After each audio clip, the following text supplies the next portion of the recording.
if she's reasonable. Maybe she's not on the rag, huh? Okay. I'm not hedging my bets anymore. My wife's gonna pull us at me from the other side. So when the I saw in the reflection of me the too. window, your wife wind up and tuck the pillow. Ghostly silhouette in my window.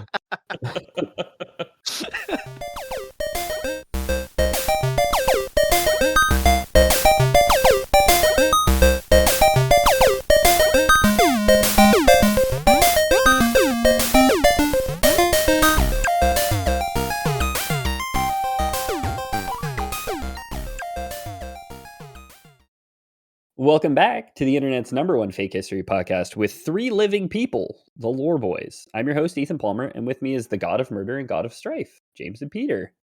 Hello. Hi.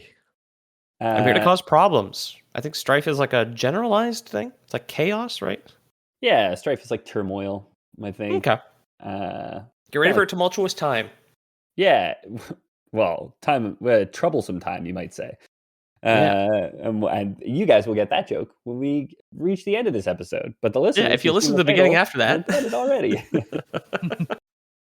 And we're 3 living people right now. One of my favorite things, my little factoids that I've heard, some real life lore, is that like laugh tracks were all recorded in like the 40s. Every single one of those people is dead.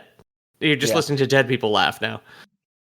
Ha ha ha ha ha ha. Ha ha. And that'll be true for the Lore Boys one day. Get the drop. Yep. Get the drop. You guys can have it.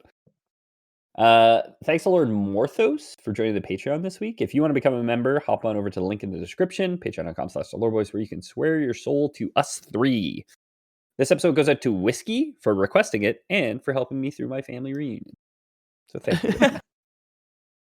We're going to be talking about the realm of Faerun today, which is the world of Dungeons and Dragons. It's like a continent in the world of Dungeons and Dragons, which is Toril, you guys will remember, which was once Aber Toril. But all of that is not super necessary. You don't need any background knowledge for this episode to sound cool to you. If you've played Baldur's Gate 3, this will be a good episode for you, because we're going to talk about some pretty big things. No spoilers for Baldur's Gate 3, but just some background info on some of the entities. I'm going to say in Baldur's Gate 3. Wow. Cool. Whenever I was setting up for the bonus that we just recorded before this on the stream, I joined a random Discord channel with a similar number of people to set up the OBS, blah, blah, blah. They were playing Baldur's Gate 3, and they said they had sex with a lot of deities and like bears and things. So I'm pretty excited for this. I know you can, at least one deity who we will talk about. And we'll talk about her gruesome demise on this episode. But she comes before back, so or after Jamie gives her a little smooch. Before. Hell She dies yeah. before. No. Jamie kissed a dead girl. The deity tried to have sex with the bear without foreplay, and she fell. Gruesome death. Yeah. So yeah, no reading necessary on the listener's part. If you don't know anything about Dungeons and Dragons, I want you to just close your eyes, okay? Take a deep breath. I want you to imagine a fantasy world, and that's it. It's just the most generic fantasy world you can imagine is Dungeons and Dragons, specifically because people want to play games in all these different worlds. So there is like the steampunk world, there is like the world with trains, there is like any kind of fantasy world you can imagine. This is the classic swords, wizards, goblins, dragons. Like that's kind of the gist. I was trying to think of what the train realm would be called, and all I could think is just like Tylenol on it. Like Tylenol, but like Tylenol. spelled like Valinor, basically. So much of apostrophes in there. Yeah, exactly. So long ago in this fantasy world, there was a country of unimaginably powerful wizards known as the Netherese. We have talked about the Netherese before. They had all but conquered magic. They harnessed its power to lift great floating cities, which I just sent you to a picture of a great floating city of the Netherese. They were able to pierce the veils between realms, and they were pretty much able to realize their every desire in this great society that they had. We talked about... This has awakened an ancient memory in my brain from old-timey lore boys, like year 1 lore boys. I think I've seen this picture before. I think you've shared this with us.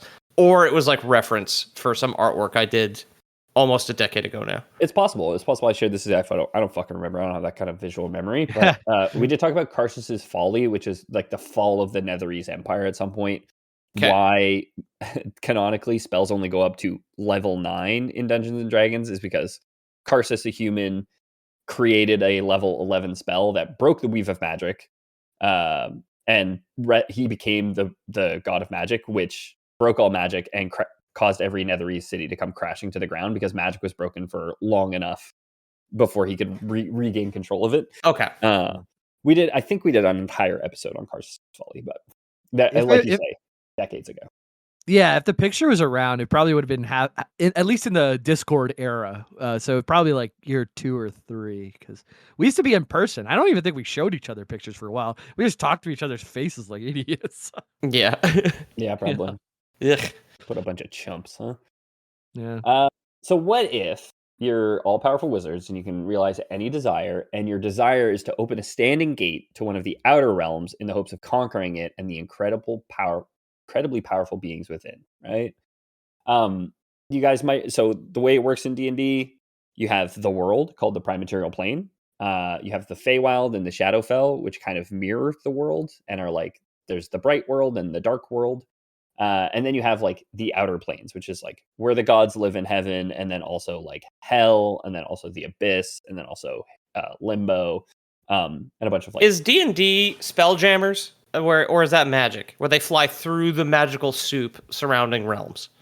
Spelljammer is like a alternate setting for D&D, just like Eberron, the train setting, Tylenol, is like an alternate setting for Dungeons and Dragons, the game. Right. What was that? Another setting. Thunder Eberron. Thunder Junction was magic. Thunder Junction. Eberron was the D&D setting with Twain. Twains? Okay. Yeah. So thousands of years ago, the Netherese completed one of their marvelous cities. This one was known as Meg, Meigg. I'm going to say Meg. And it floated above the God's Legion Mountains, which in modern day D&D, in the current year in D&D, is called the Desert's Mouth Mountains. Okay. They constructed a gate over 50 feet tall, intended to allow an army to march through straight to another realm, which is the plane of existence known as the Outlands. So the Netherese decide, hey, we've pretty much mastered Earth.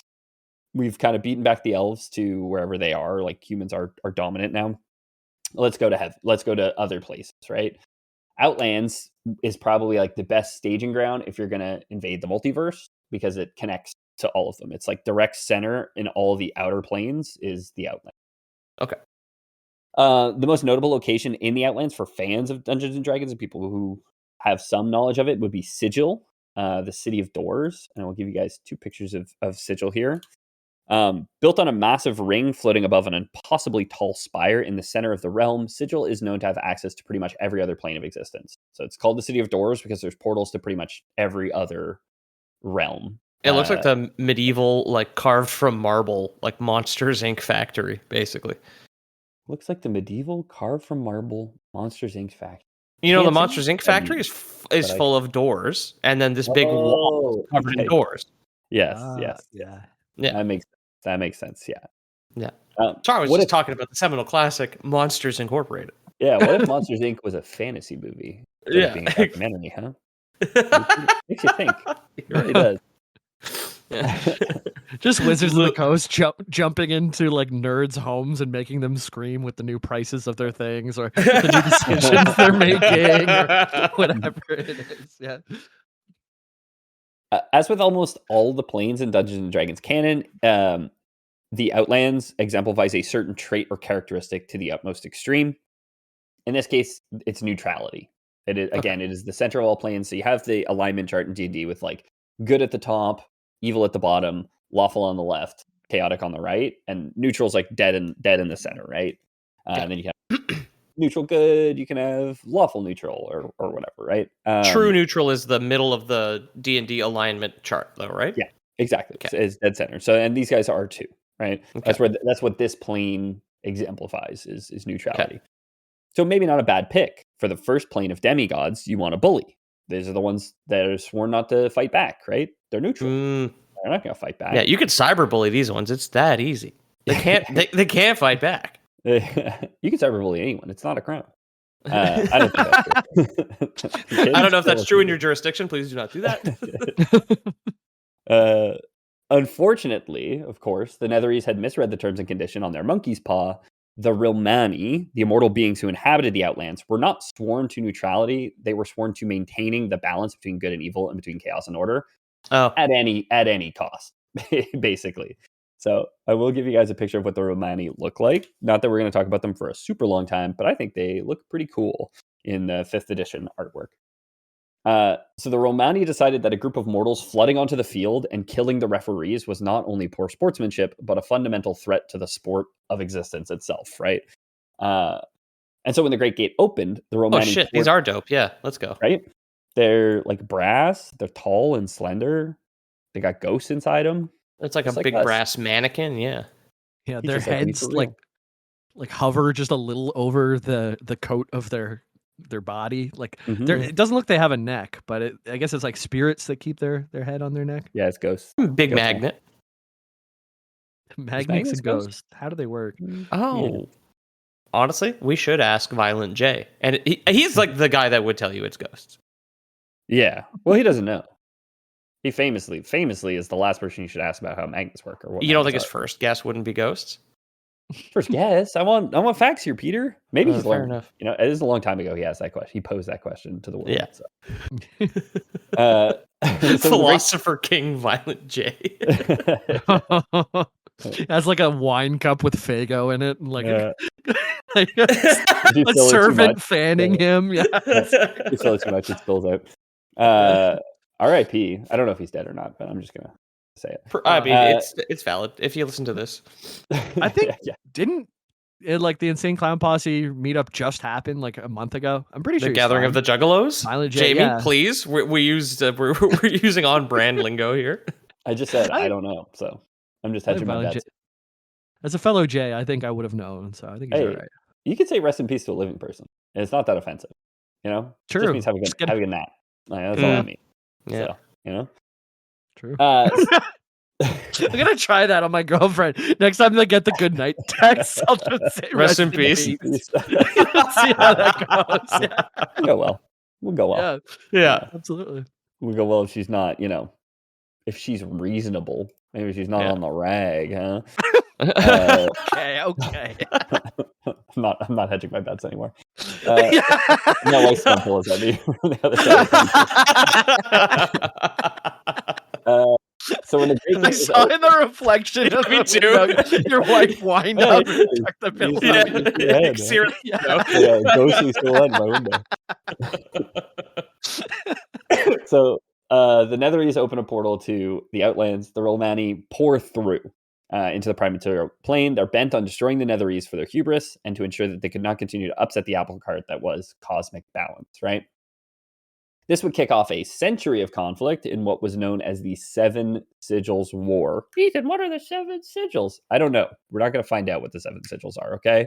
I do know we have 7 lost gods, and I assume that each of the lost gods was contained by a sigil, but the timeline doesn't really make sense. I don't think we ever find out what the 7 sigils are. The Netherese were certainly on the back foot. They'd been expecting some milquetoast pacifists and instead encountered immortal archons who had trained in eternity to fight any foe in the name of ensuring balance, right? So expectation, reality. There's not fair. Here. It's not fair. Not fair at all. When you have too many lizards, you simply unleash wave after wave of Chinese needle snakes, right? Okay, of course. The Netherese knew of another group who didn't get on so well with the Romani, a group who wanted constant flux and big swings in power balances, the Elementals. Right, those are the inner planes have the Prime Material Plane, the Feywild, and the Shadowfell, and then circling those in the inner planes is the Elemental planes, plane of fire, earth, air, and water. We've talked about the primordials in an episode of the past. I think that all sounds very familiar. For sure, they've come up a few times, probably. Primordials being like the strongest of the elementals, and the elementals being like they were here first. They kind of like formed, and then like the gods show up and like kind of banish the primordials to the elemental planes and establish like the Prime Material Plane as a habitable place for life.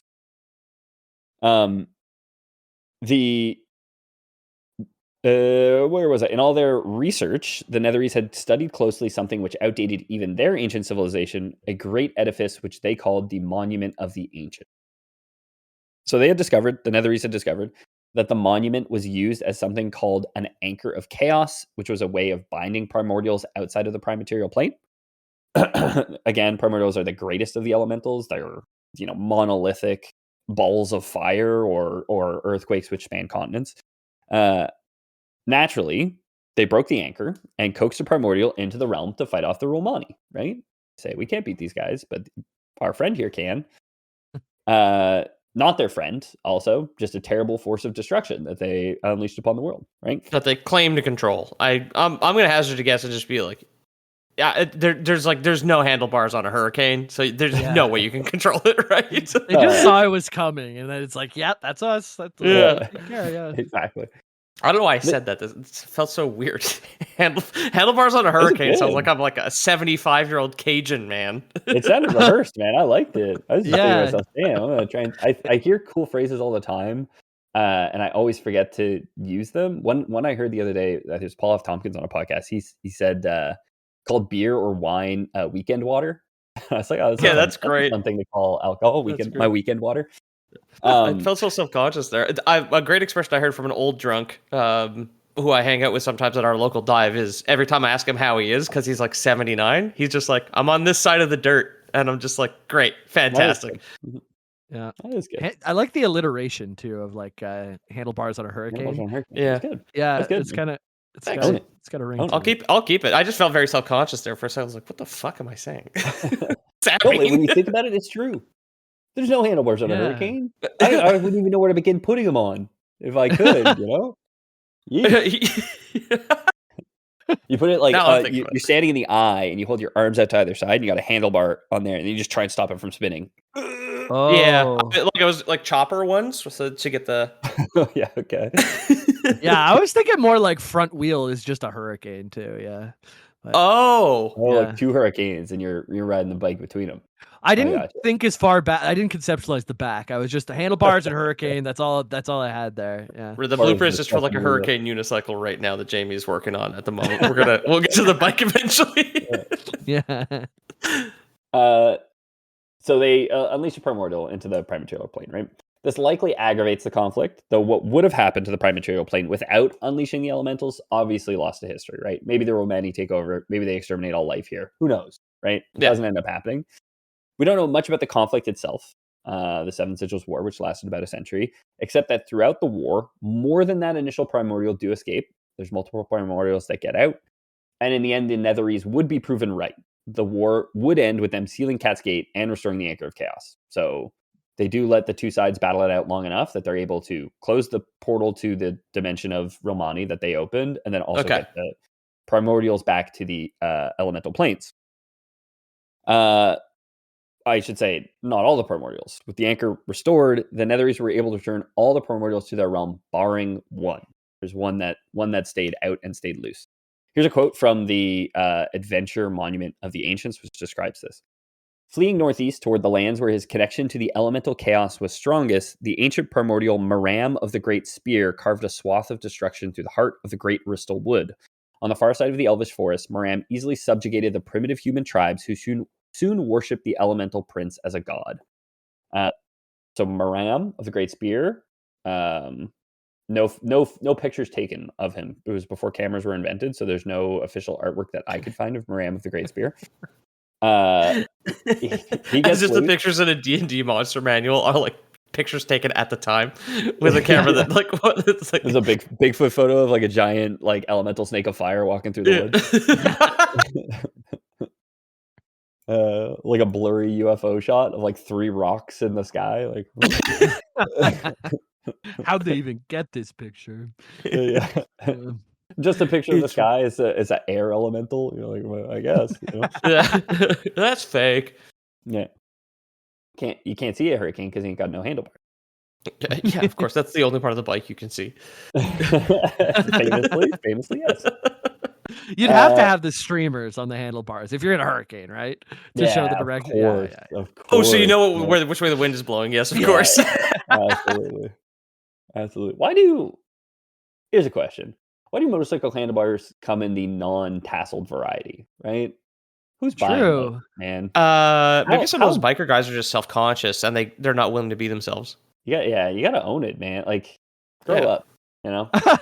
You got tassels on your handlebars, grow up. What? Do Harleys put cards in the spokes to make them even louder? It's like a whole deck. That's why they're so loud.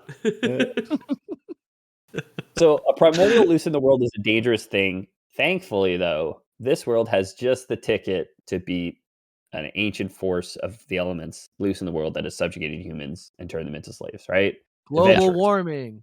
Oh, Wait, what? Also global warming. Okay. No, wait. Maybe is global warming a primordial? I don't know. Is it the hero of our time? Is that why? That's what I picked up from what Jamie was saying. It's like, Yeah, is it here to save the day? Global warming actually good? What? No, adventurers, right? So it's D&D. Every story ends with like a band of adventurers getting together and defeating evil because you're supposed to be able to play it as a group of adventurers, right? Adventurers are I spray all my hairspray from the 80s out my window. Yeah. That's my superpower. I'm CFC man. Okay, roll for success. Yeah. 19. Okay, you punch a hole clean through the ozone layer right above Antarctica, actually. This will take decades to fix. You rolled a 1. You tripped and made a spark off of your metal window frame and lit yourself on fire. Fun fact about the guy who invented CFCs that put a hole in the ozone layer. He also put lead in gasoline. And he killed himself with lead or something, right? Is that the same guy? Right. It's like when you look up inventors who killed themselves with their own invention. I think Dynamite Dynamite guy? Segway guy, as far as I recall. The dynamite guy, you mean Alfred Nobel? Wasn't he? No. I think there was a guy who was like really confident in his windows not breaking, and he jumped into one and went through it like off the side of the skyscraper. Yeah. Oh, Eiffel Tower parachute guy. That video is devastating, but so funny. Talking about people that died now, though, because like that guy didn't invent them. I guess he was trying to invent the parachute at the time. Okay, fair enough. He did invent a large square piece of fabric. Yeah, which so maybe not the parachute. Jumping off the Eiffel Tower with a blanket does not count as an invention. Oh yeah, yeah. Falling was invented when John Fall fell off of a cliff. So a host of soldiers in an unlikely alliance led the charge against Moran with a trio of just as unlikely adventurers leading them. All right, we have Bane, Baal, and Murkul Bey al-Kursi. They had joined together as adventurers with a simple goal. All right, as all adventuring parties do, some want to get rich, some want to seduce a dragon. These three wanted to attain divinity and become gods. Okay. Simple, right? What are we picturing here? Because I'm picturing Batman Bane. I'm picturing Diablo Bale. And I don't know what Morgul is, but he sounds like... Like from World of Warcraft, maybe? Or maybe Steve Morgul, and he's like Steve Urkel. Okay, did I do that? Can you hit me with the third name again? Merkel. Merkel Bey would be his full name, but we're just going to call him Merkel for the... Okay, yeah. Because for me, it did sound kind of like a Middle Eastern name, and I'm just imagining, obviously, Bane from Batman. Thank you, Jamie. A demon, I think, is Bale from Diablo, but of course I don't really know the difference between any of them. And then just one of those kind of just like a regular like Saudi citizen, like wearing the white robe with the black band and the aviator glasses. Just that guy. Like, this shit is crazy, man. We're going after an elemental. So these three would come to be known as the Dark Three, and they're really the subject of our episode today. We are going to talk about the Time of Troubles, which I kind of referenced earlier towards the end, but really we're going to be talking about these three. The Dark Three, who are it's hard to say if they're the main antagonists in Baldur's Gate 3. Probably not. You do fight one of them, and they do have a pretty big hand in the goings-on of Baldur's Gate 3. You could argue they're the main antagonist. I would say the big Elder Brain is, but who knows, you know? Okay. So the quote from Monument of the Ancients continues. Ill fortune dogged the expedition on its long trek home. Many of the injured succumbed to infections that magical healing could not cure. Without the Dark Three to hold the coalition together, the brooding heroes chose instead to remain behind and study the monument further. The alliance soon dissolved and parted ways. Of the 50,000 souls that had marched to war against the Primordial, less than 2,000 returned to their home. Less than a year later, the kingdom of Bars would lie in utter ruin, its cities overrun and set aflame by the Twisted Ones and their demonic general, Hiron Thrax. Some whisper that the Dark Three had a hand in unleashing this new menace against their former allies. Spoilers, the Dark Three, not good, guys. Yeah, not quite.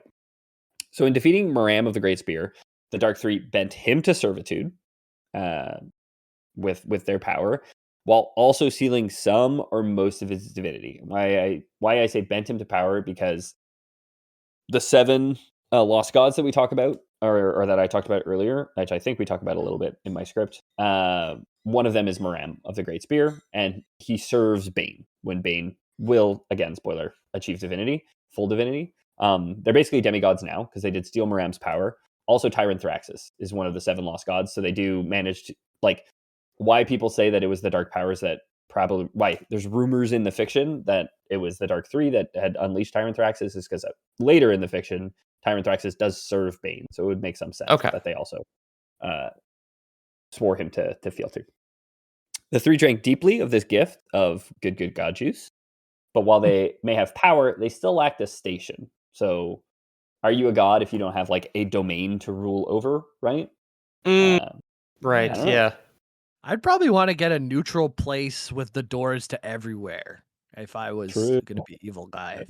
But, yeah, it's never gone wrong before. Nope. They would have a better chance than the Netherese, I think, at this point, because I do think, demigods would put the Netherese civilization to the test, I think, it's fair to say. I think it's like, also, if you don't have like a domain as a god, like, how are people going to worship? What's the sacrifice? Right? Is there a sacrifice? Is there a season? Do you have a holiday? Gifts? No gifts. Candles? No candles. Yeah. Right? Yeah. And there seems to be like some implication about like, the more present something is in people's day-to-day lives, like the more like powerful a gift of a god you become. Like a gift. The more present someone gets, the more likely they are to turn into a weird tech billionaire. And that's a powerful thing. It's a beautiful thing. God save the weird tech billionaires. Like Santa accidentally created the Antichrist by giving someone too many gifts. Like, so Meram of the Great Spear would come to be known as just one of the 7 lost gods, like I said, and the Dark 3 set their eyes on a title. Okay, I'll give you guys a picture, which you can look at while I read you a quote here. Here's a quote from Faith and Avatars. In ages past, there was but one god of strife, death, and the dead, and he was known as Jurgle, Lord of the End of Everything. Jurgle fomented and fed on the discord among mortals and powers alike when beings slew each other in their quest for power or in their hatred. He welcomed them into his shadowy kingdom of eternal gloom. As all things died, everything came to him eventually, and over time he built his power into a kingdom unchallenged by any other god. During this dark era, there arose 3 powerful mortals, Bane, Baal, and Merkel, who lusted after the power Jurgle wielded. The trio forged an unholy pact that they would dare to seek such ultimate power or die in the attempt. So this guy Jurgle, the Lord of the End of Everything, is the one that they have been like, we're going to attain divinity to oust this guy, basically. Cool. Merkel and Jurgle having beef is great writing. You remember that famous story, Jerkle and Herd? It's Merkel. I don't know what you're referencing, but I love the way you said herd. Yeah, it was great. I have no idea what the fuck you're talking about. No ping of recognition in my brain. I'm not going to explain it. I'm not going to explain it. Let's leave it this way. Jerkle and Herd. How am I supposed to spell that? I did hear you, Pete, say that this rules. Also, I did include this art. There's a much more familiar depiction of this character, which we're going to talk about. I don't think it's 100% confirmed, but 100% Lore Boys Canon confirmed, and I think it is all but confirmed. But I love this one because he's just like this like weird bug man with a scroll over an imprisonment. It's very 80s art, which I famously have said before. I just love 80s D&D art. Oh, dude, so much. Me too. Like, I screenshotted that and put it on my desktop right away, like next to like where I keep my Photoshop file for next week's art project. I was like, I don't know what the joke is, but it's gonna look like this. Is basically what occurred in my head just there. Yeah. So the plan was to usurp the Lord of Death, and the dead for the trio. The Lord of Death.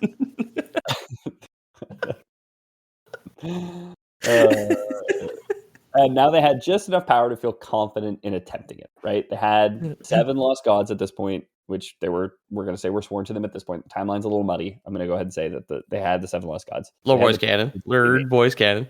Yeah, Lord Boys Canon. 7 lost girds. Yeah. All right, let's update the Discord banner to say Lured Boys. I'll get on it right now. Lure boys. I should just change it every couple of days till someone goes completely insane. I mean, you changed it once and people kind of went insane. So Yeah. it's good to know we have the poison pill if we ever need it. Just change the Discord banner a couple times and it will tear itself apart. So to do so, the Dark Three would need to travel to Hades, the plane, also known as the Grey Waste. Cool. Episode from last week. Link below, probably, Yeah. maybe. Good continuity there. Like, we went from Hades right there, yeah. So I went through a couple different, like I think I had like 7 or 8 sources for this episode. And for Hades specifically, I went to a couple different sources because originally it is just straight up like they did the Greek myths in D&D, and it has since evolved. Like in the 40 years since it was first published, it has evolved quite a bit from that original vision. So know that it was like originally it was like there was Olympus or Mount Olympus, which connected all the realms or connected Hades to all the realms, and like there was realms for all of them. Like there was Yggdrasil and there was like a Viking equivalent as well. Oh, okay, cool, yeah. It was just like where they got their sources from. They just took it from myth, which is fair and how you do it. But it's evolved a bit past that in these days. Anyway, I'll read you a quote from Manual of the Planes, which I think was written in the 90s, 96, by Jeff Grubb. The layers of Hades are called the glooms of Hades. This is an adequate description of the nature of evil at its worst. These are realms without joy or emotion, without hope or peace, and without goodwill or intentions. It is a gray land with a gray sky in all its layers. Any colors but muted blacks and whites stand out here. There is neither sun, moon, stars, nor passing of the seasons. It is merely a state of waiting with no end to the waiting in sight. The evil of Hades is such that those who remain within its bounds for any length of time may experience the defeatism and sadness that infects the plane. Colors slowly fade as time passes, so that the most vibrant blues and reds are muted after a week and reduced to shades of gray by the end of 2 weeks. So, Hades is at there's an alignment chart which the outer planes correspond to. Hades is at the bottom, so it's just neutral evil, basically. Yeah, I was going to ask if it was lawful or neutral for that one, because Hades, of course, which we may have mentioned last week, but like in Greek myth, is not Christian Satan as we always depict him, right? He's not like a villain per se, a villain. Yeah. It does get a little muddy here as well. Like Jurgle, who was the lord at the time, does not seem evil. These three, the Dark Three, are evil and will usurp him in this position. And they're definitely evil. And again, it is true evil. Like it is true evil. It's just like lawful is Beator. It's the devils. They have their like fiendish pacts, and they're all about it's the lawyer dimension is the lawful hell, right, where the devils live. And devils are lawful evil, and then demons are chaotic evil. Exactly, right? Demons are chaotic evil. They just want to. It's survival of the fittest. They just want to destroy everything. Yeah. Okay. Yeah. So it is here that the Dark Three decide to go. They go to Hades, the Grey Waste, knowing that becoming trapped in the Grey Waste is a real concern, right? Because you lose your color vision or something. On top of that, they still had to contend with Jurgle, right? There still is the Lord of the End of everything in the plane, on top of all the dangers of the planes, right? So that dope-ass art you sent is black and white because it's canonically black and white in universe because the color's been drained out of the realm? It was actually drawn by a dog. Oh. Yeah. Amazing that the dog didn't accidentally select colors. What are the odds, right? I was thinking about what the palette you hand a dog would look like. Like, would you bother with additional colors or just grayscale? Additional colors would just be confusing, right? Or it'd be interesting artwork for us because we would see all the colors and be like, what an interesting colors. I think it's actually a myth that it's like they see the world in black and white. There's certain frequencies they seem better, and if you buy certain colors of like toys and throw them into a green lawn, orange ball and green grass, they like can't see. Yeah, there's certain colors that just like disappear. So there's like dog design choices when you're making dog toys and stuff. Yeah, it's like tigers. They're orange because the deer that they hunt can't see orange. It's not 'cause Crazy. they're Evolution just does that. Oh, you get just a giant cat a million years. It's like fucking orange now. Like Deers can only see things. Crazier that there's fucking shrimp out there that can see like 3 million times more colors than us. You know Also what I mean? that. Yeah. Well, deers can Yeah. only see things that rhyme. Orange doesn't rhyme with anything, so that's why deers can't see it. True. Okay, right. Yeah. Face and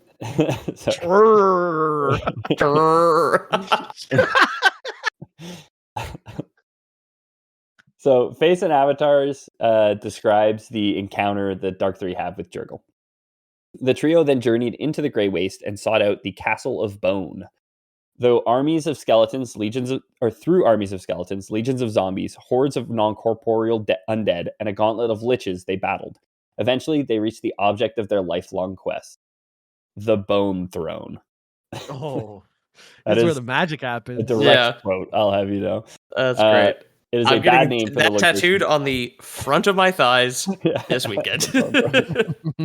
Bad name for the location of your climactic confrontation with the Lord of the Dead, where you plan to usurp him. Right, we're going to the Bone Throne. Yes. It's like when George Lucas named his music Jizz in Star Wars. Unfortunate. Didn't age well. They changed. He retconned it. They fully retconned that apparently. Which I say, coward. George Lucas, you're a coward. That's why we'll never do Star Wars, because George Lucas is a coward. You should have owned it. There's still Jizz music, okay? Jizz doesn't exist in the Star Wars galaxy. The quote continues. Okay. I claim this throne of evil, shouted Bane the tyrant. I'll destroy you before you can raise a finger, threatened Bale the assassin. And I shall imprison your essence for eternity, promised Merkel the necromancer. Jurgle arose from his throne with a weary expression and said, the throne is yours. I have grown weary of this empty power. Take it if you wish. I promise to serve and guide you as your seneschal until you grow comfortable with the position. But before the stunned trio could react, the Lord of the Dead continued, who among you shall rule? And we'll find out after the break. So the Lord of the End of Everything, Jurgle, was offering up his spot to the Dark Three, but asked them each who would be the most special boy, right? God, this is kind of poignant with the Three Boy podcast right here. Close to home, absolutely. Yeah. Which one of us would be in charge? If the frickin' Dark Lord himself asked, huh? Who would take up the mantle first? I do a lot of like leadership at work and stuff. I gotta be honest, like it's nice to be a leader, but also it's pretty nice just to let someone else worry about the big problems and just follow something. I'm fine with giving up the spot. As long as you guys treat me good, as long as you treat me good, then I'll be okay giving up the leadership. I was thinking I could take a spot. No problem. Yeah. Nice. I'll hit up the Bone Throne because I'm not partnered up. So you guys have stuff to do. Me personally, bachelor, single guy. I just like rock up to the Bone Throne. You can come over whenever you want. Bring your wife and kids. Should it be me because I have so much more experience with the Bone Throne because I get laid so much more than you? Though you did have at least one baby. You're right. I did have at least one sex. You gotta admit. That's true. Yeah.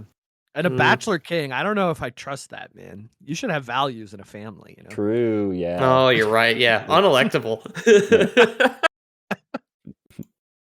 So yeah, the Jurgle says like, hey, who's gonna lead? The trio, evil as they were, immediately turn on each other, fighting one another across the plane, right? They're like, I'm just gonna kill the other two and then it's gonna be me, right?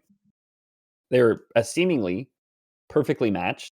They kept throwing rock when the other one threw rock, kept throwing scissors when the other one threw scissors, and they're doing a 3-way rock, paper, scissors. So it's like pretty impressive, right? Right.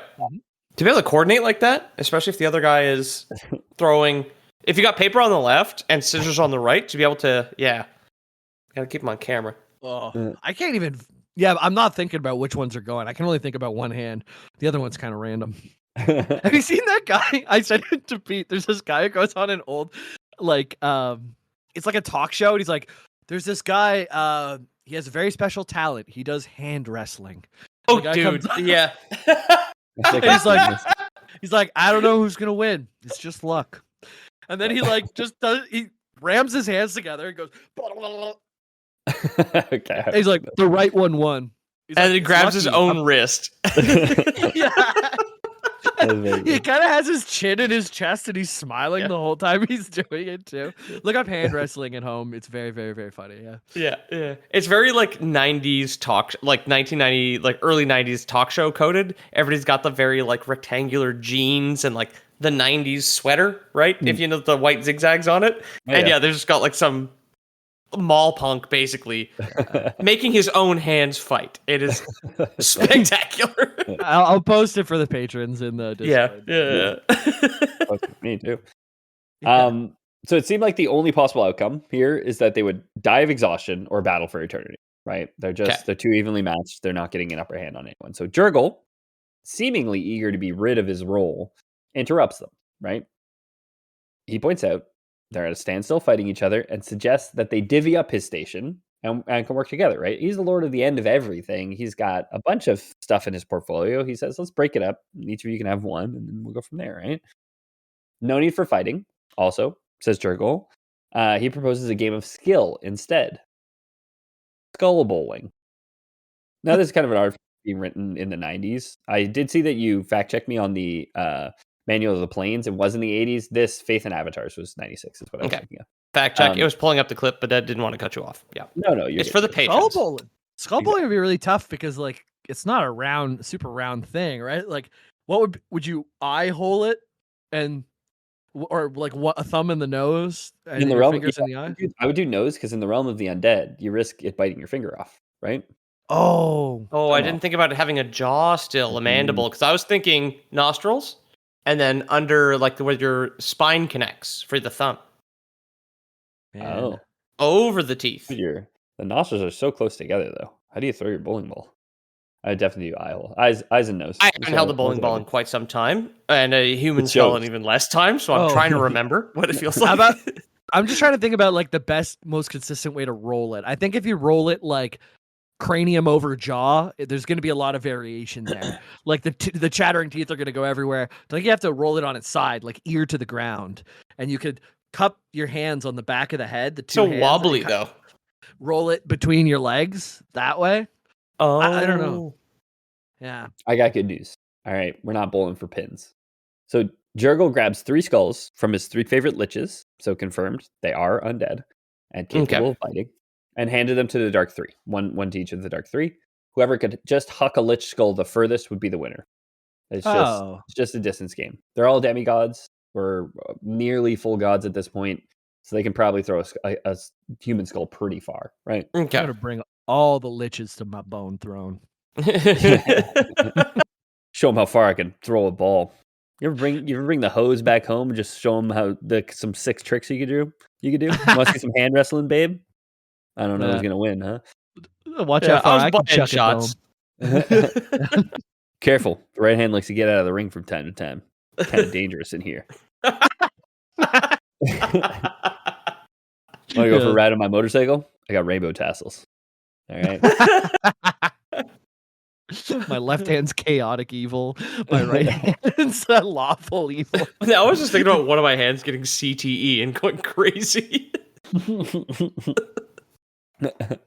Oh no, you gave Jamie's connection. Oh no, we just sent Jamie to the bone throne. Shit. Jamie's in the bone throne. Oh no, what are we gonna do, huh? I guess we can wait for him to get back. Keep going. There he is. Keep going. Oh, he is. Okay. Yeah. So shoot, they throw their skulls, or this not their skull. You know what I mean? They throw those skulls. Unfortunately, right after they shoot them down the lanes, another lesser deity appears for a conversation with Jurgle. All right. Another guy shows up. 4th guy shows up. Malar, the Beast Lord. He's the god of hunting and savagery. He realizes pretty quickly, he sees 3 gods throwing skulls, and he's like, this is a game for the Lord of End of Everything's power. I got to stop this. He takes off after the skulls. The god of the hunt is now hunting these skulls across the plain. Oh, cool. Okay. Because he figures if he can interrupt the game, he can be like, we'll shoot again, and I'll get to play.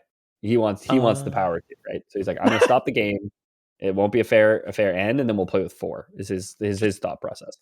The god of the hunt, like wearing a beast pelt, like shirtless underneath. He's got it all over his head and his back.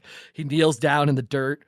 He like wipes it, smells it, licks it, It's like they're close, and then like 3 skulls, shwoom, like over the top of his head, just like fly.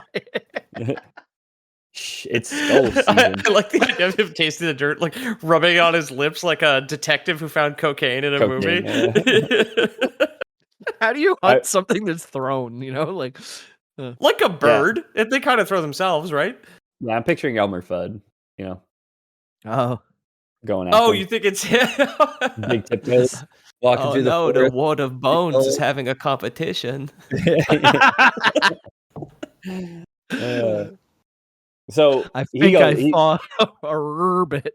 That's stupid.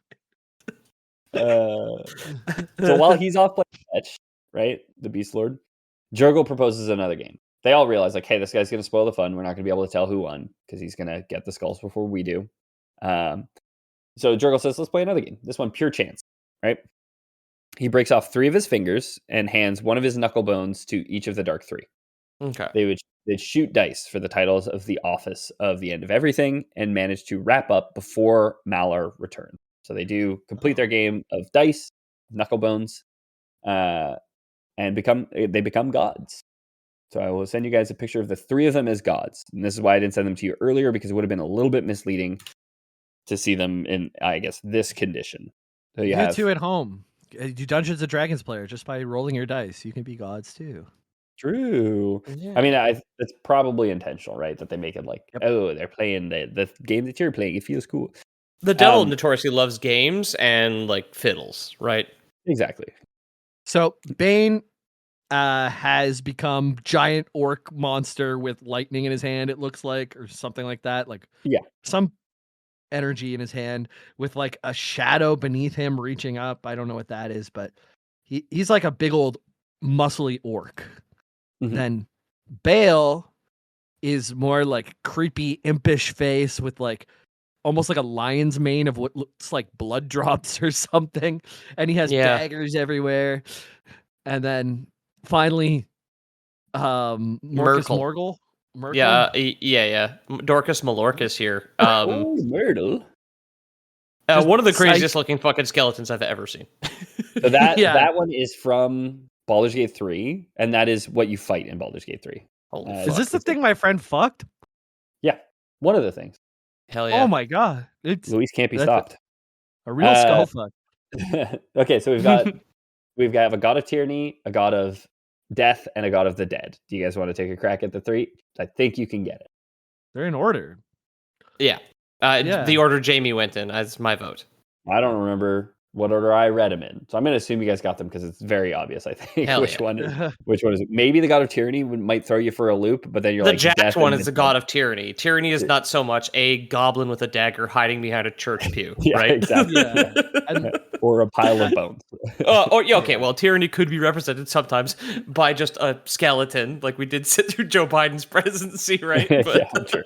The necromancer is so cool. Like the mantelpiece he carries on his shoulder has like a giant beast rib cage on the back, and like the shoulder piece is bigger than the mass of its entire skeletal body. Yeah, he's like a mass of skulls which have kind of like formed into this like floating figure. I think it's so cool. It's such a cool fight in Baldur's Gate as well. When you need to play that game, it's fantastic. It's phenomenal. I did this episode and I was like, I should replay it. So Fates and Avatars continues here. Bane cried out triumphantly, "As winner, I choose to rule for all eternity as the ultimate tyrant. I can induce hatred and strife at my whim, and all will bow down before me while in my kingdom." Merkel, who had won second place, declared, "But I choose the dead, and by doing so I truly win, because all you are lord over, Bane, will eventually be mine. All things must die, even gods." Maybe a bit of foreshadowing with that one. Bale, who finished third, demurred, "I choose death, and it is by my hand that all that you rule, Lord Bane, will eventually pass to Lord Merkel. Both of you must pay honor to me and obey my wishes, since I can destroy your kingdom, Bane, by murdering your subjects, and I can starve your kingdom, Merkel, by staying my hand." Maybe some foreshadowing that Merkel and Bane would work together because you can't kill both of them at the same time, right? And so the Dark 3 become the Dead 3. That's kind of been the elephant in the room for people who read the title of this episode and know what we're talking about. These are more commonly referred to as the Dead 3 because once they ascend to godhood, they rule over the domains of the dead. Before they ascended, they were known as the Dark. Cool. They form a clearly uneasy alliance, I would say, from even their declarations when they become gods, and they go, actually, I got the best. Even though I lost the game of Knucklebones, I got the best one. Pretty clearly uneasy alliance, right? Over the domains that they have been granted, but they do more or less work together. As much as 3 evil gods work together, they do work together. The quote ends with Jurgle smiling, clearly happy to be unemployed for the first time in what must be a long time. One thing I did see posted around online, but could not find a good source for, is that all of this, back to the Dark 3 conquering Maram of the Great Spear, was engineered by Jurgle for this exact outcome. That he wanted all of this. He wanted to give up his throne. He found 3 mortals who he wanted to give the throne to, chose them, and put them into this position, right? Okay, cool. There is some stuff about like, oh, they got possession of like powerful artifacts while they were adventurers, and like there were artifacts of the dead. They were kind of like sculpted into these roles to some degree by like the things that happened along the way, which I think is fair. So I think we can scrape together enough deductive reasoning for Loreboy's canon here. I think just the fact that each of them got the station, which is clearly the one that they would have most wanted, despite the fact that they were playing a game of chance. Right. Like, okay. Like they probably were. Bane the Tyrant got the power to be a tyrant. Merkel the Necromancer gets to control the dead. Bale the Assassin gets to murder people. Like it's just, and they played with the knuckles of the guy who orchestrated the whole thing too. Exactly. It's like, so first he had said, let's do a game of skill, something which he couldn't control. But then someone shows up on his doorstep to interrupt the game. So I'm saying he'd made an appointment with this guy. Hey, show up at this time. Okay. He didn't tell him. He's like, I know the god of the hunt is an idiot, and he'll chase a ball if we throw it. He's a dog. You know what I mean? Every time I throw 3 orange balls, 3 orange skulls into the grass, you can't find him. He's like, he'll be distracted for long enough. Exactly. Yeah. Sorry. He's just skeet shooting him every time something flies through the air. Lord of the Hunt's got to shoot it. There's nothing he can do. Yeah. So instead he says, let's leave it to chance. And like you say, Jamie, he gives them his Knucklebones, an opportunity pretty ripe for cheating, right? Because when this happens, he is still Mr. Skeleton in his bone castle on his bone throne. Right? And he's like, use these bones to gamble. Like, he's been filing and weighting his knucklebones for months in preparation for this. Yeah. Oh, I see. So Master Manipulator, this is what I was saying earlier, that it's not, I don't think officially confirmed, but I think everyone on the internet agrees, and it pretty much is probably true. Master Manipulator, Jurgle would also appear again in Baldur's Gate 3 as the undead specter known as Withers. And this is probably the more recognizable form of him. He is like your camp NPC that can resurrect dead party members. It's all but confirmed. And we could go on a whole tangent about it, but he's like, as the seneschal to the 3, he is still like the scribe of the dead, so he still records everything. You find Withers in like a monastery of the scribes of the dead, basically. There's a bunch of hints which point to him being... That's like the heyday of The Simpsons, too. To have like kind of a subservient NPC named Withers, it's like Smithers was right there. I feel like it might be a pop culture reference, but... This is Baldur's Gate 3, so no, not the heyday of The Simpsons. Well, after he was dead. Not dead. I thought it was 97. Okay. No, Baldur's Gate 3. So this was written in 96, but he was never called Withers in the original source. He's called Jurgle. And then there's this character Withers who people speculate is him, and it seems to be all this. There's like a post-credit scene in Baldur's Gate 3 where you see him like talking about the Dead 3 and implying like he put them there. Like it's... I'm gonna say like Lore Boys canon, the most Lore Boys canon we can do legally. Okay, cool. I'm wrong and dumb. You heard? True, I did hurt. I was just thinking about the mod that like as soon as like console mods for Baldur's Gate 3 came out, a friend of mine texted me and she was like, "I finally got Big Naturals Withers installed," where it's just always the first one that goes up. Yeah. Bane would arise from this just as he wanted, the ultimate tyrant, sometimes called the Black Hand. Bane ruled over parts of Faerun from his castle, the Black Bastion. Artwork depicts him as a brooding Black Hand ready to crush the world, or as a shadowy figure seated upon a throne of skulls.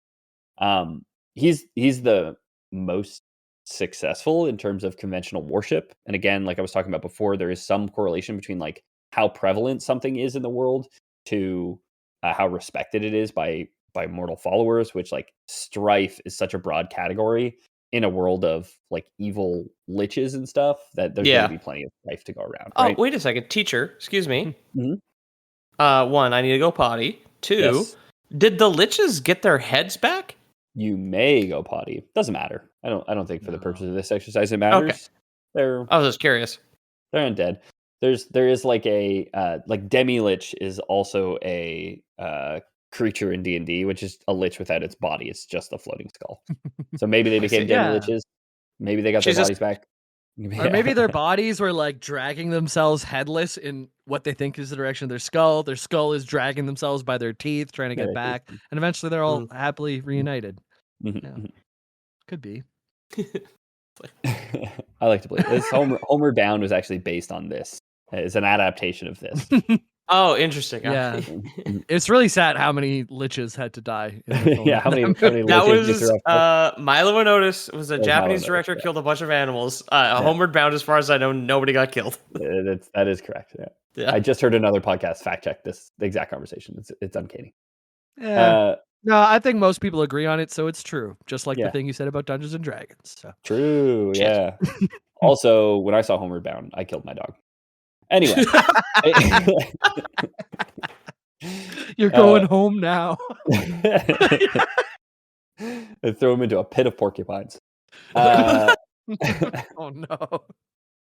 Bane hated all the other gods. He is tyranny, strife, and he hated probably the Lord of Hate too, to some extent. Not Baal, as you might expect from Diablo 2. They all were pretty hateful figures. I mean, especially Bane and Baal, but they're all the Bane hated existence. Yeah, other gods, huh? Yeah. He hated all the other gods. I'm gonna say jealousy. Like he fought so hard to become a god, and we're gonna see that that's not gonna be enough for him in the end. While he doesn't seem too fond of Myrkul or Baal, he does continue to work with them on occasion. Myrkul takes over Bone Castle. He never slept, never lost his temper, and he never had a following to rival Bane's. He had a few priests in the world, and those who did follow him tended to be, quote, morbid loners who enjoyed scaring others or enjoyed the power that widespread rumors that it is death to touch or act against the priests of Myrkul bring. So he's got the incel crew. That's his following. The incels. I withdraw my cool. Excuse me. I spoke too soon. Incels. You can't touch me or my god's gonna kill you. Okay. Yeah. No, women don't want to touch me because actually they would die because my god is so strong. Okay.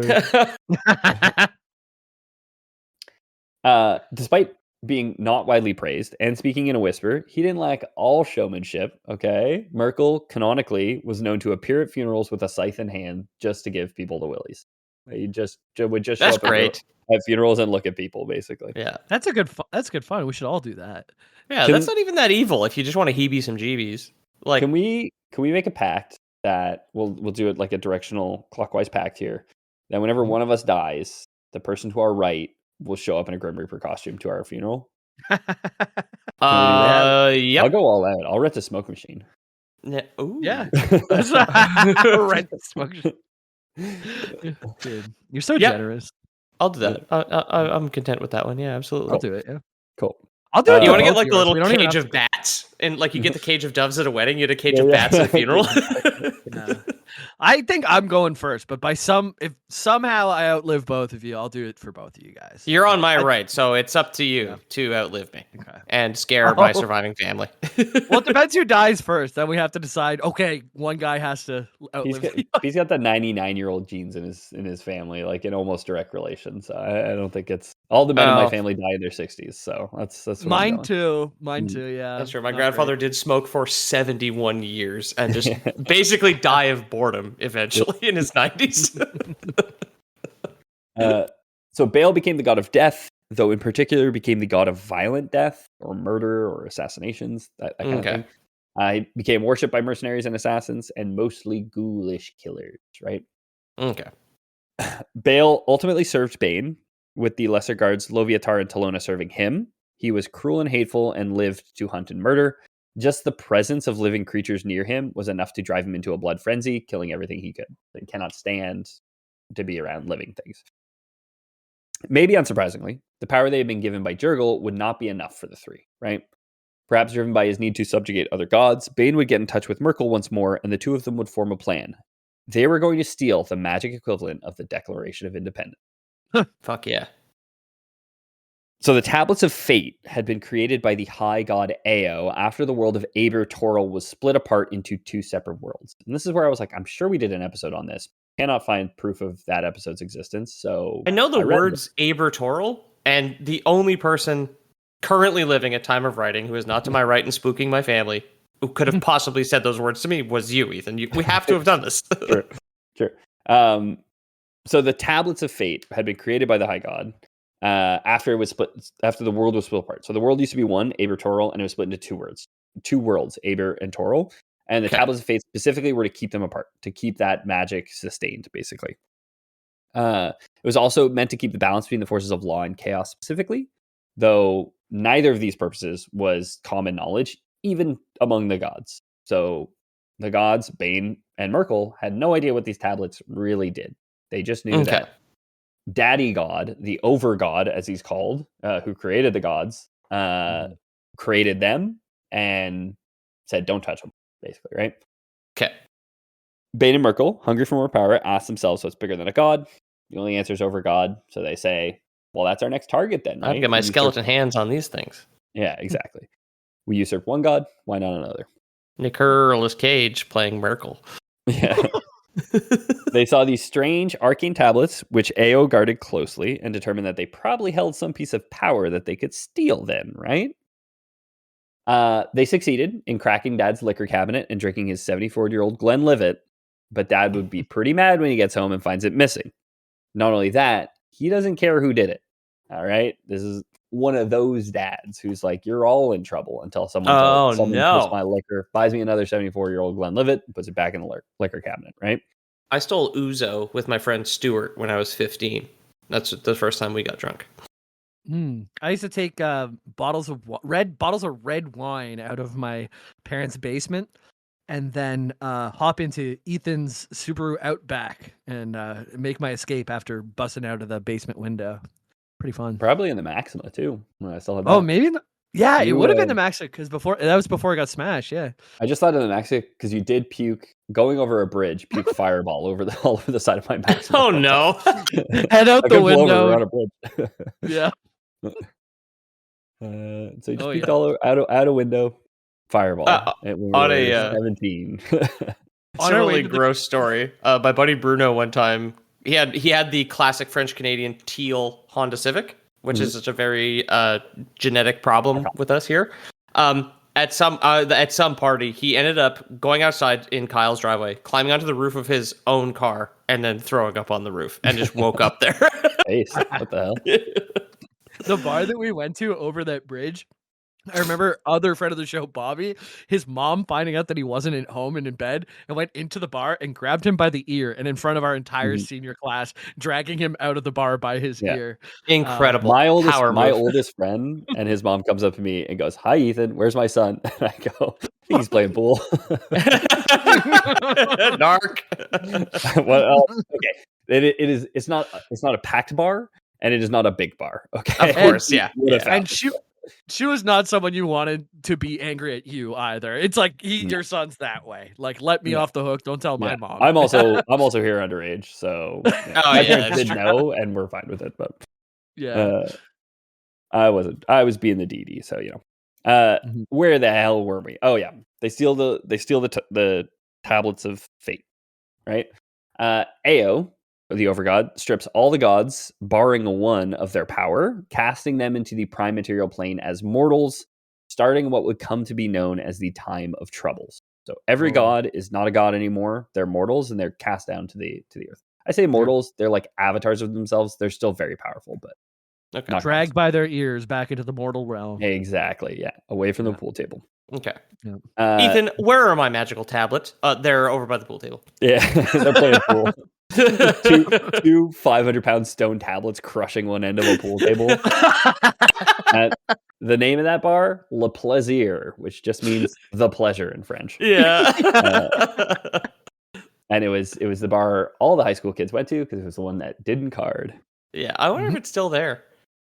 Absolutely. I'm sure because my dad is like deals with a lot of criminals in the area, and I've heard the name recently. Yeah. Of course, yes. Yeah. You can't kill a cockroach. You know what I mean? That's the same thing with dive bars. I feel like you can't kill. Yeah, like the one near me like has been renamed multiple times. The ceiling collapsed and like crushed a guy I know. I think a few years ago. I think before it became the what is it? Cowboy jersey. It was Maz, it's like and a then bunch of things. Yeah. I think Jersey Saloon. Maz was a fire, and then it became Jersey Saloon. I think there was a fire in Maz. Yeah, that destroyed it. Anyway. The roof fell in. So divine magic breaks because gods aren't gods anymore, unless the cleric was trying to cast. That cleric that was trying to cast was basically within a kilometer of the mortal avatar of the god. Then you can cast divine magic. Arcane magic without Mystra to control the weave becomes dangerously unpredictable. This is the god that you can fuck in Baldur's Gate 3. Cool. Let's go. The avatar. Don't say let's go. So roll the newspaper on your nose here. The avatars themselves are vulnerable. They can be killed much more easily here. Harking back to Merkel's "Even Gods Can Die." It had only been about a month after the time of trouble started when Mystra, the god of magic, reaches the stairs to heaven. Right? She's like, "I'm going home. This is bullshit." She's the preppy high schooler, and she's like, "I didn't do anything wrong. Dad's gonna forgive me."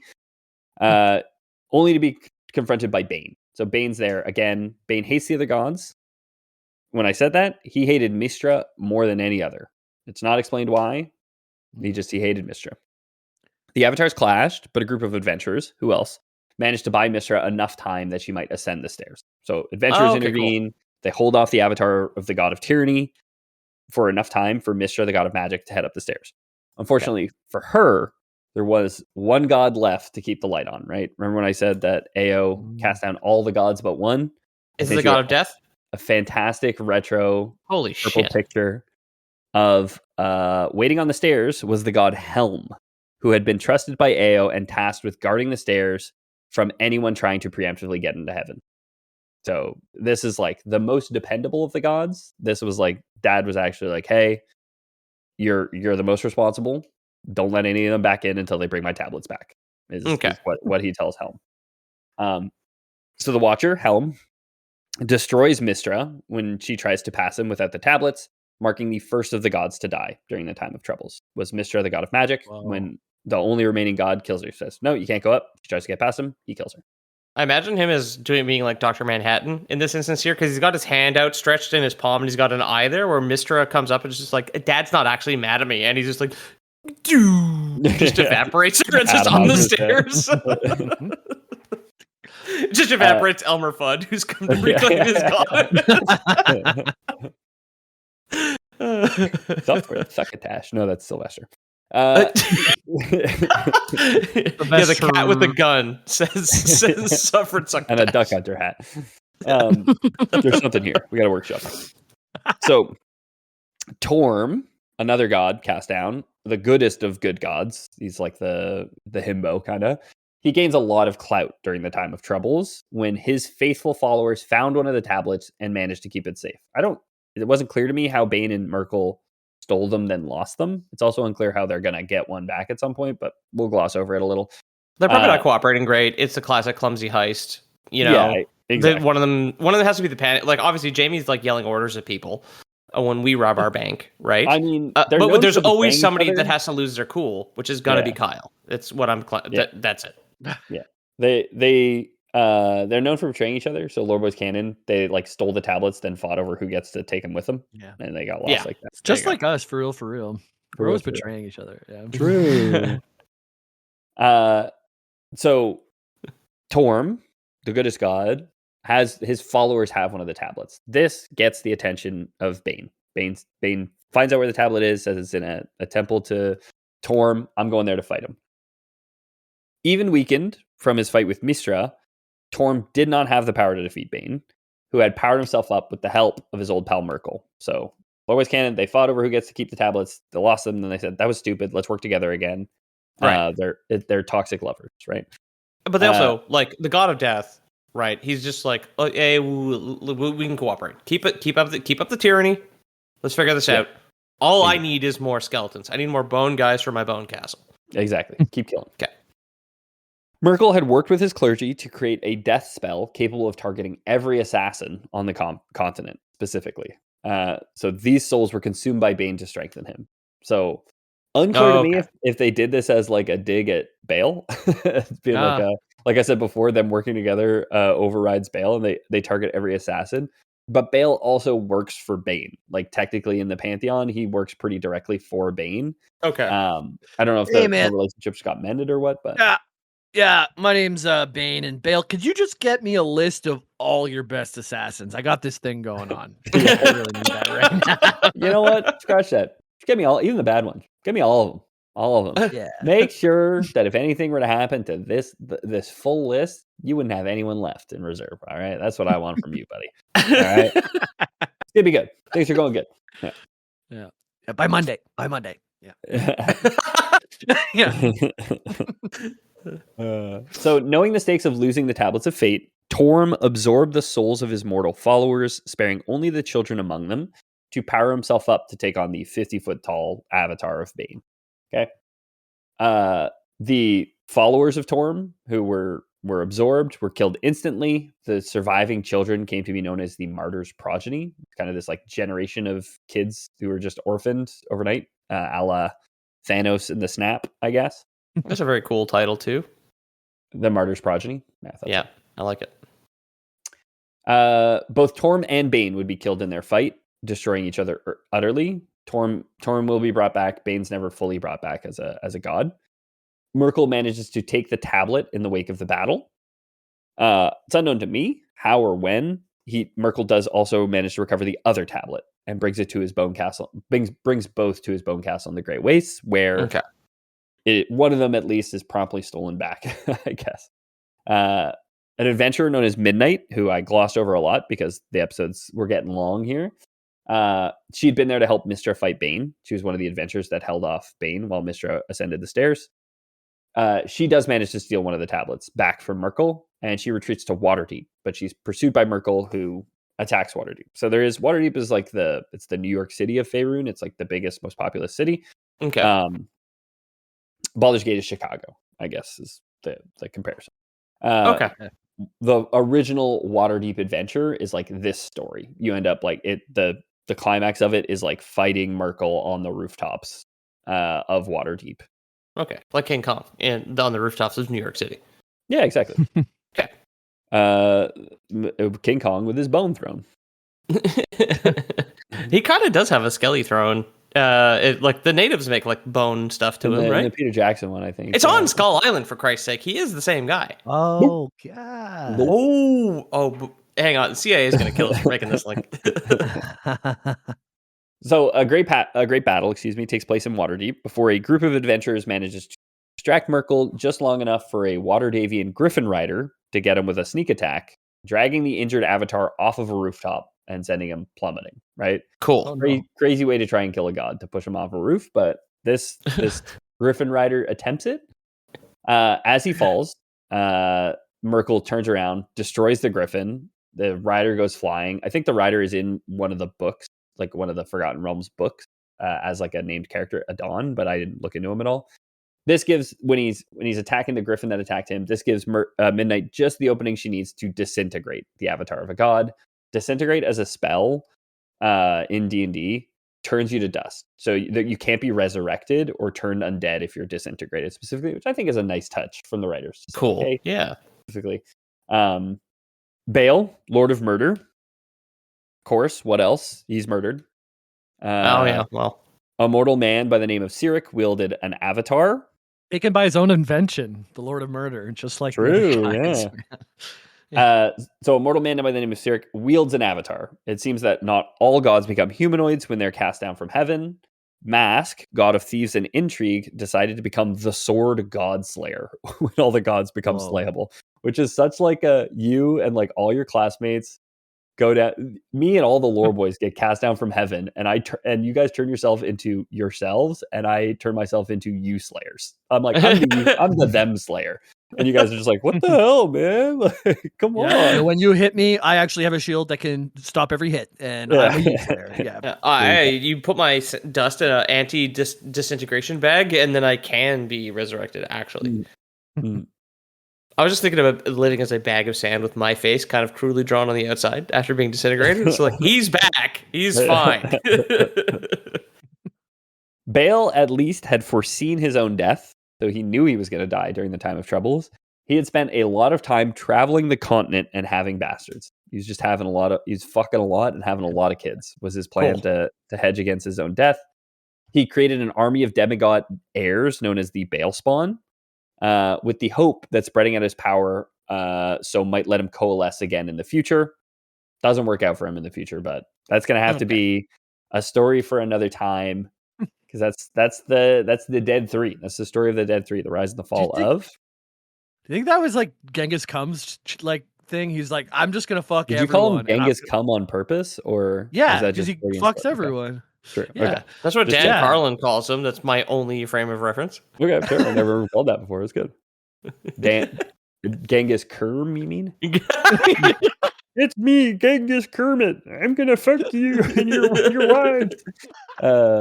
Thanks so much for listening. Bring me Chinese priests.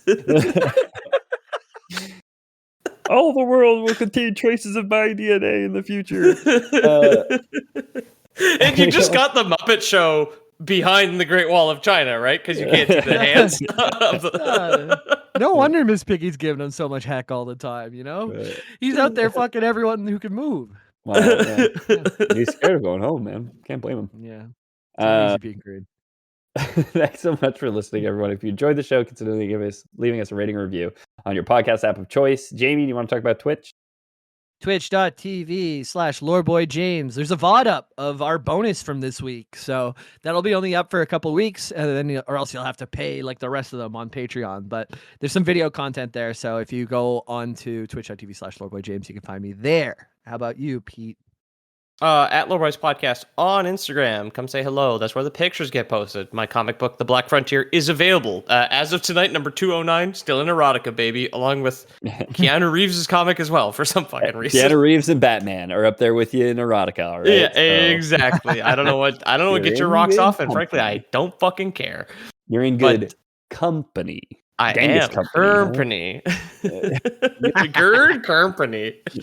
Genghis company. Gerd company. Anyway, the comic The Black Frontier, linked below on Amazon, both physically and digitally. Printed to order if you want a hard copy. I think it's worth it. Thank you to Ethan for getting me mine. That's all she wrote for me.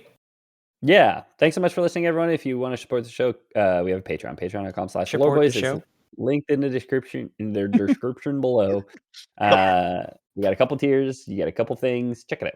Check it out if you're interested in supporting us. If you don't trust Patreon, we do have Loreboys Prime service review always offered. Very exciting deal this week. Jamie will explain the joke that Peter that I didn't get. The Herge joke, the weird noise joke that we've been making this whole time. I still don't know what it is. I've sworn Jamie to secrecy. Only the subscribers to Loreboys Prime. I'll never find out what it is. You'll know something that I don't, which is rare. Your reactions are better than the joke ever could have been. It was the stupidest joke that. Yeah. But no, it's not the stupidest joke. It's a very smart joke that our listeners definitely want to hear. So subscribe to Loreboys Prime, and he'll whisper it into an envelope and send the envelope to you. Okay. And that would constitute Lore Boys. Burrs. Lore Burrs out.